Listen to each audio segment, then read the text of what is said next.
Funding for To the Contrary provided by the E. Rhodes and Leona B. Carpenter Foundation, the Park Foundation, and the Charles A. Freoff Foundation. This week on To the Contrary. The positive about mental health information being on social media in general is that it's raising awareness. But some of the negative things could be that the content isn't vetted and it could make people feel worse about their own symptoms.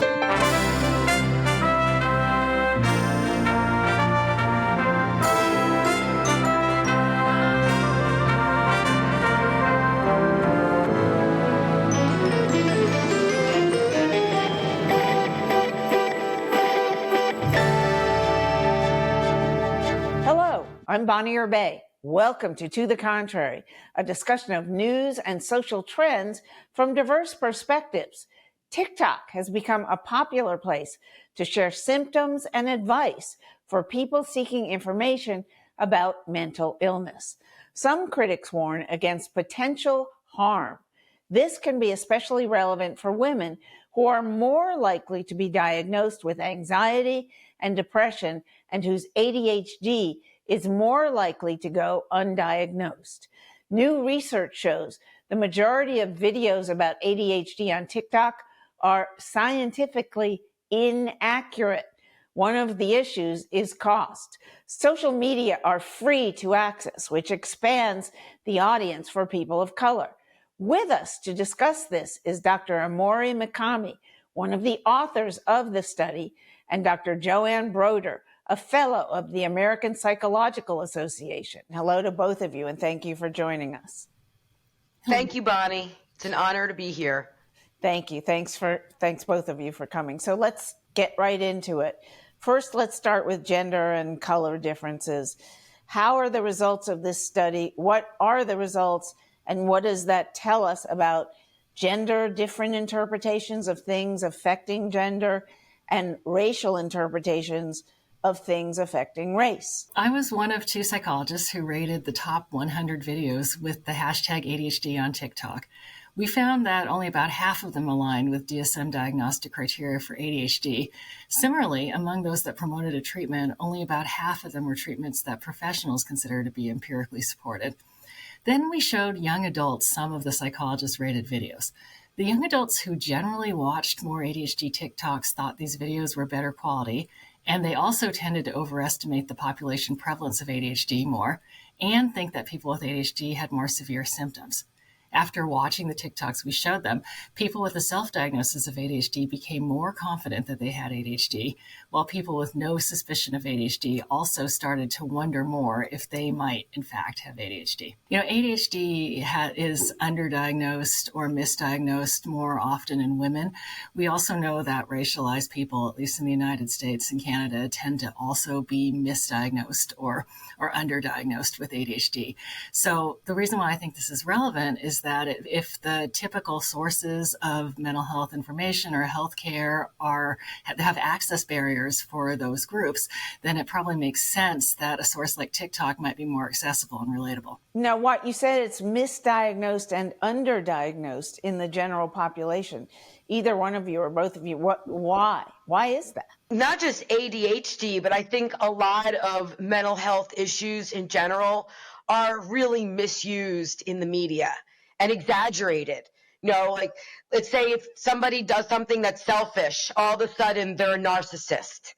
Or if something, feels, pain or is remembering something, an incident, now they have PTSD. I've also seen the term toxic trait really misused in the media, like really credible. For instance, I saw a credible influencer saying, my toxic trait is that I'll order a cup of coffee that's too big, the large cup of coffee, and not finish it. Come on. And this isn't a mental health expert. This is somebody delivering content about other stuff. So about lifestyle, content. So it's kind of like this person's hearing wrong information so that they're delivering it incorrectly, maybe not maliciously. That's your misinformation example, maybe not maliciously. So now you have people, listening to this credible expert on other topics, and then they're starting to misuse the word toxic trait. Well, my toxic trait is that I'm always early. I always show up early to events. Is that really a toxic trait? It sounds like an overuse of the word to me as a non-expert. Yeah, it doesn't sound toxic. It sounds like it's a bit of a problem or a bit of a misunderstanding.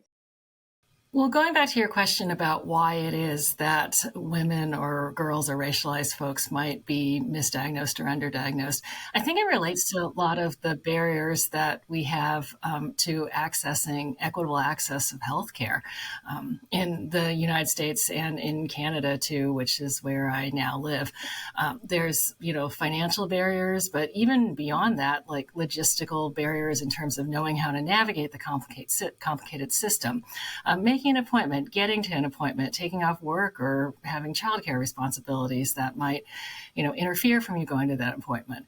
And then there's the whole divide in the importance of like finding a provider who understands you, relates to you and your lived experience, particularly if you have marginalized or stigmatized identities, a provider who speaks your language and can be culturally competent in talking to you, so that you can imagine that these gaps are huge.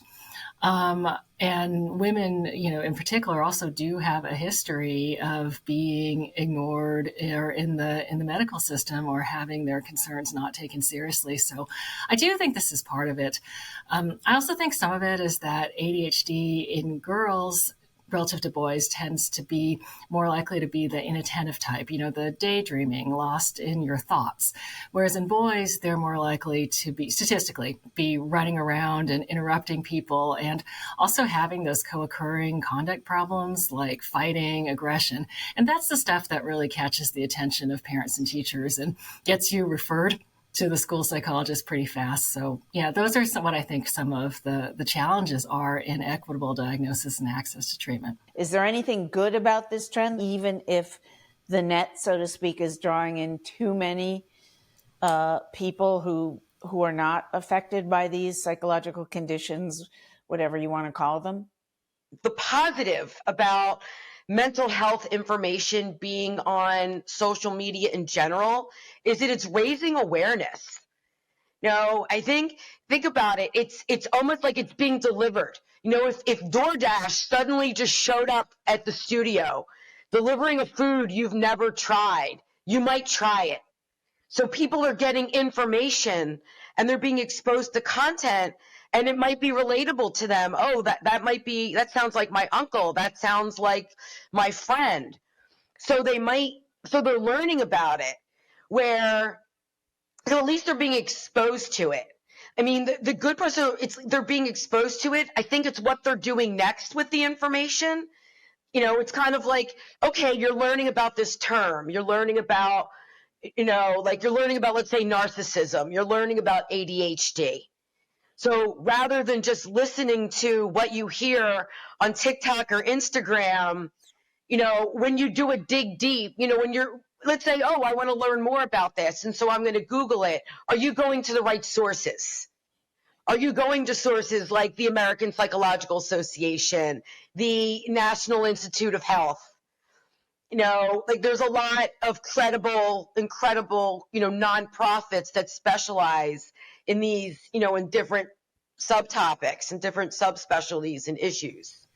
So it's a matter of, let's say, the consumer of the content going, kind of being exposed to it and taking it, and learning about it in a smart way, and being media literate and learning how to learn more from credible resources. What are the positive sides of what some may consider too much exposure to information about brand new psychological conditions, diseases, whatever you want to call them, at a time when even the experts in this field are still feeling their way through what is going on out there? Right. Well, I do think that there are some positives to this trend. For instance, people feel seen or feel heard in ways that they often haven't before or haven't from the traditional healthcare system or from mental health professionals. It can also be a way for people to find community of others with similar lived experiences. And I think it can really be a way to humanize some of these, clinical disorders or conditions that can be very stigmatized or can just sound very detached and, put a human face on it. Well, are there other possible problems, as Dr. Broder pointed out earlier, of some practitioner somewhere suggesting rather drastic, very drastic measures to a large audience? Yes, I mean, there are. There's a big problem with misinformation. As Dr. Broder noted, I think, TikTok, it's not vetted. So anybody can really put any content on. It can be difficult to remove content that is judged to be or people think is inaccurate. And, another thing is I think that just the incentive structure in TikTok is such that even when content creators really are getting on to share their experiences and to help others, it's hard to not be motivated by trying to get more likes and more views and more engagement with your content. And so I just think that sometimes that motivation runs counter to trying to put out like the information that at least mental health professionals would consider to be most scientifically accurate. And instead it pulls for things that are funny or short or sometimes outrageous or dramatic, even enraging, because that's the type of thing that gets attention.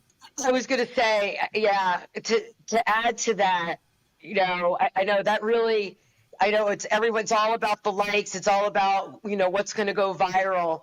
And the one thing that, my team at the American Psychological Association, our biggest recommendation is think before you post. Think before you post. Make sure, it's peer reviewed. Don't be emotional. And think about, like, what is my intention? What is my intention of this post? If I'm to inform, then, maybe I need to dial back the drama because we are talking about a person. We often tell clients in therapy when they are coming across their own automatic thoughts or experiencing things in the world and they don't know what to make of them, we encourage them to ask themselves, is it accurate, is it fair, and is it helpful? And so I think that, as Dr. Broder was saying, I hope that people could approach social media more intentionally and more mindfully, where they are, keeping track of or just having an awareness of what they're consuming and how it's making them feel and the effect on them and evaluating that critically. But I want to underscore here that I don't think the problem is with the consumers, the women or men or racialized or white folks that are consuming the content. The problem, I think, is with the mental health system. And again, I do think it's the barriers to access and to helpful information that's culturally competent. That is what is creating the need for TikTok misinformation or mental health information to begin with. The introduction is good because it's a place to be seen for exposure. And, the hope is that there's also solutions and other resources and other community. So it's a start. It's a start. If it's, it's better than nothing. Think about before social media and, we were talking about like traditional media when people only had, television, print to rely on. But, traditional media does have fact checkers, peer reviewers, people who are vetting the information. Where on social media, again, it's, I think it's not always vetted. What is somebody supposed to say to themselves if they hear something that could be upsetting to them? Both of you, please. I think, too, it's taking it for what it is. This is something I saw on TikTok. This is something I saw on, the gram. And I would say, take a step back, go to credible sites and sources, and, look for, there might be a specialist in your community that could help deal with that. Yeah, it's a good question. Honestly, I wonder sometimes if TikTok, mental health information, consuming that, it's kind of like doom scrolling. There's doing it a little bit can actually be quite helpful. There's a certain extent to which doom scrolling a little bit is helpful. You get exposed to what's going on in the world. You don't want to live your life with your head in the sand. But if you can take it to extreme, and there gets to be a point, and it might be a slightly different point for different people, but there gets to be a point where it's no longer helpful. Either because it's contributing, beyond contributing misinformation. I think sometimes, at least from what our study suggests, is that at least for some people, watching a lot of ADHD content on TikTok can make them feel worse about their own symptoms. But potentially because they are looking at things in their life that maybe they hadn't really thought of before as a symptom of psychopathology or a problem. But because it's displayed that way on TikTok, they start to think that maybe this is a sign that I have a disorder. Maybe this is an issue. So I do think it might be a question of amount. I think in timing as well. I think if you're also consuming this before you go to bed or before you're going, like time when you're going to ruminate on it. So I think it's also a matter of putting boundaries. A lot of people don't put boundaries around their content and when they're consuming their content. Yeah, this is really hard to do. It's and I don't think this is just about mental health information on TikTok. This probably applies more broadly to most people's social media use. I mean, social media was made to try to keep people engaged and on it as long as possible. It's a product. They want you to consume the product. So I think that the goal here, which is hard, is to be, I wish that people could be, and I'm working on this myself too, not immune to this, is to be more mindful and intentional about the way that you're using social media. And again, asking yourself, is this helpful? How is this making me feel? Is this productive and good for my life and my mental health? Disinformation and misinformation. Each of you, please, what's the difference? How does your average everyday consumer avoid the disinformation? Disinformation is more intentional, like I'm going to put something false out there. Misinformation is more of a misunderstanding. Yeah, it's kind of like this is how I'm interpreting it, and then so I'm going to forward it and endorse it even though I might not understand it or I haven't investigated it. Disinformation is like, oh yeah, I'm purposely trying to start something. How do you advise your own clients or your own acquaintances to use how do they find out, for example, that some sites are monitored for correct information and others just simply aren't? Anything you see, just take a moment to reflect on this. Is this helpful, fair, and accurate? And don't stop there. So TikTok or whatever, really any social media site, it can be great sometimes in that some people say that they saw themselves in a video of somebody talking about their ADHD, and they really had never thought about that they had ADHD before, but then they started to wonder. And I think that can actually be, because obviously people are misdiagnosed or undiagnosed, that can actually be a very good thing if the person then stops, evaluates, does more research, maybe provided, of course, they have the access to this, they seek out a mental health professional.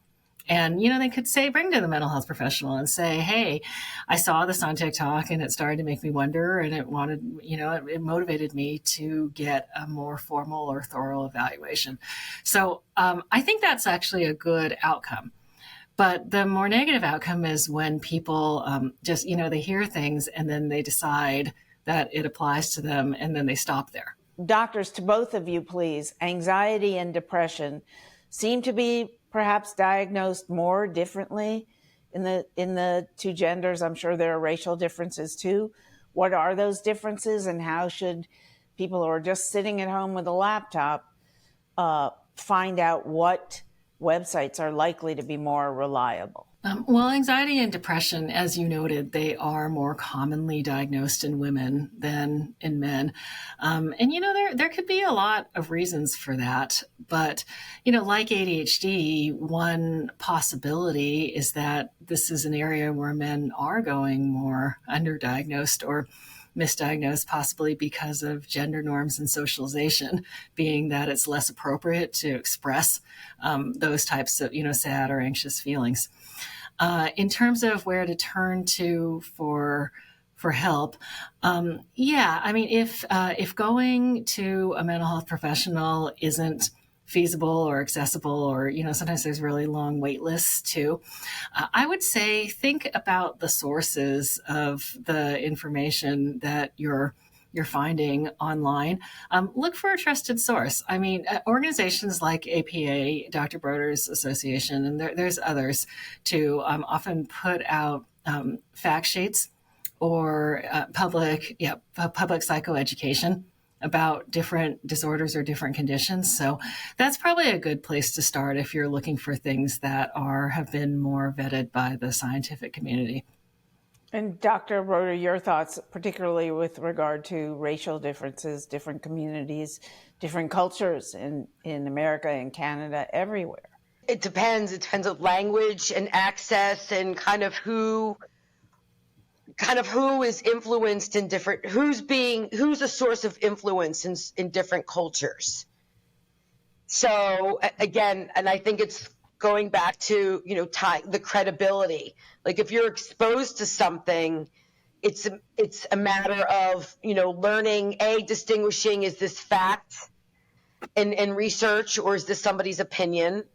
And again, like kind of going into like learning like some of the other like websites and some of the other like the nonprofits, the government websites that, do research and where you could learn more. So very, very interesting. And last question for both of you, but I want you both to join in on this topic, which is, how do traditional and social media differ from each other in terms of the treatment of this very important, very personal, very widespread issue? Well, I think that social media is so popular, particularly among young people, because it is so very, not just accessible, but it's also very relatable. You have content creators who have lived experience and speaking about that for the most part. And in many cases, they are more likely to look like or share similar identities to the folks who are the consumers. And that's huge. You asked about what racialized people can do in terms of finding scientifically accurate information. And I guess I just wanted to say, I feel like this is a very complex problem that we just have to acknowledge his long history and continued ongoing racism in the medical profession. And there have been many wrongs done, and I think continue to be perpetuated. And it's infused even, all of our training too. I think we've made a lot of strides recently in improving our cultural humility and cultural competence, but it's hard to overcome a long history and tradition. And so if there's mistrust from some communities or some racialized communities of the field, I sure understand why. We need to acknowledge that and own that. If there's also a problem that racialized folks might look at psychologists and generally not see themselves represented as well, that's a problem that's very complex and hard to fix, but it is also on our field, I think, to fix it. And have I given you enough time, Dr. Broder, to answer this point, or would you like to? Yeah, very quickly. Again, it's exposure. I think the social media gives exposure in places where people wouldn't have exposure. Not everybody's going to watch that talk show and see the expert. Come on. Not everyone is going to pick up a magazine or a newspaper and read that kind of data as they did in the past. But social media, again, think of it, it's constantly being delivered to us. Wonderful. Okay. And for that reason, if for nothing else, it's so much more widely available, and for good reasons and for bad. Sometimes that's a good thing and sometimes that's a bad thing. I want to thank you both so much for joining us for this edition of To the Contrary. That's it for this edition. And keep the conversation going on our social media platforms, X, Facebook, Instagram, and TikTok. Reach out to us at To the Contrary and visit our website. The address is on the screen. And whether you agree or think to the contrary, see you next time.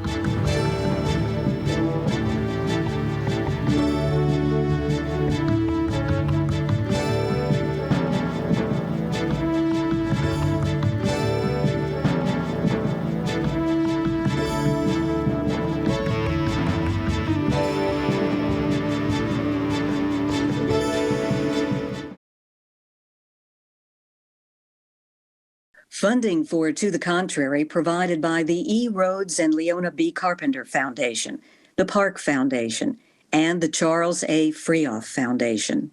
For a transcript or to see an online version of this episode of To the Contrary, please visit our PBS website at pbs.org/To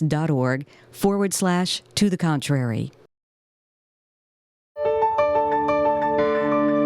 You're watching PBS.